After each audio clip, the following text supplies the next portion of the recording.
At dahil nga po mga ka-friendsi, marunong na tayong magluto ng tteokbokki ng mga Korean, ay hindi na natin kailangan pumunta ng South Korea para lang kumain ng ganari. Ang kailangan lang po natin dyan ay rice flour, kaunting asin po at saka po ay kaunting mainit na tubig. Atin po yung halu-haluin dahil yan po ay agawin nating dough. Dahil nga po malinis naman ang ating kamay ay atin na pong kamayin yan dahil mahirap nga pong paahin yan.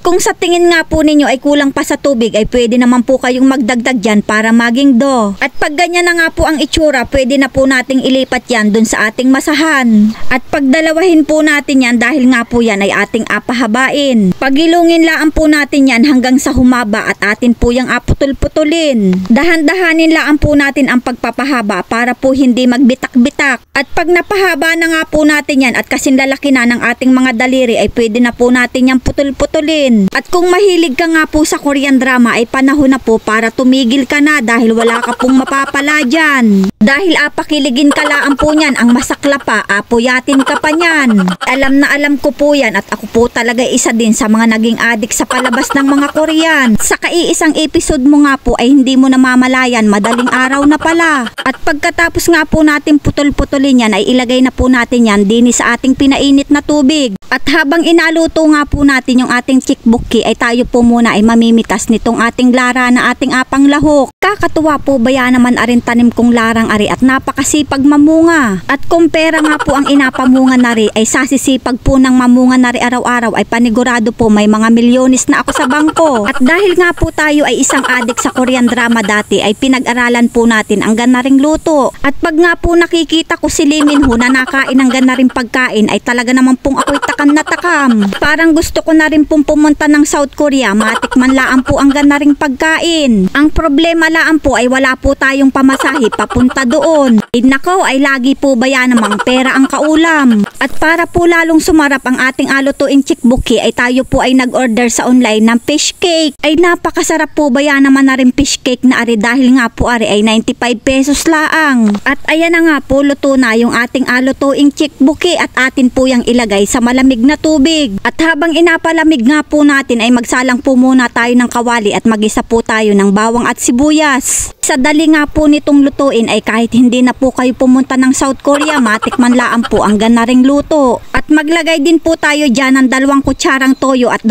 kutsarang ketchup. Ay talaga naman pong napakabango ng amoy. At maglagay din po tayo ng paminta at kaunting suka. At ilagay na rin po natin yung ating hiniwa-hiwang lara. At hindi rin po mawawala ang ating chili powder. Ay naku po, ay maasbok na naman ang bunganga natin na rin sa anghang. At lagyan po natin ng kaunting tubig para po hindi naman dry yung ating alutuin tteokbokki. Naglagay din po tayo dyan ng kaunting asin. At ilagay na rin po natin yung ating fish cake. Ay napakasarap naman po talaga na rin pag naluto. At para po makumpleto na yung ating alutuin ay ilagay na po natin yung ating tteokbokki ay talaga naman pong nakakatakam. Sa mahihilig nga po sa Korean food kagaya ng ganari ay napakadali lang po na ring lutuin. At pag ganyan na nga po ang kanyang itsura ay pwede na po nating ahunin yan dahil nga po yan ay luto na. At sa itsura pangalaan po niya ay talaga namang mapapasabi ka ng saranghe opa. At napakaganda din po talaga ng kulay ng ating pagkakaluto. At sa lahat nga po ng Korean food ay ito ang aking pinakapaborito dahil nga po ito ay napakasarap. Ay ano pang inaintay, tikman na natin yan.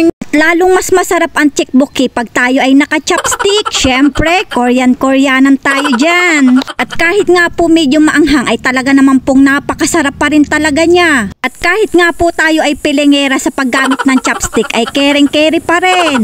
At napakasarap din po talaga na rin fish cake na are. At hindi rin po nakakasawa ang gana rin pagkain. Mga ka-friendsi, thank you for watching.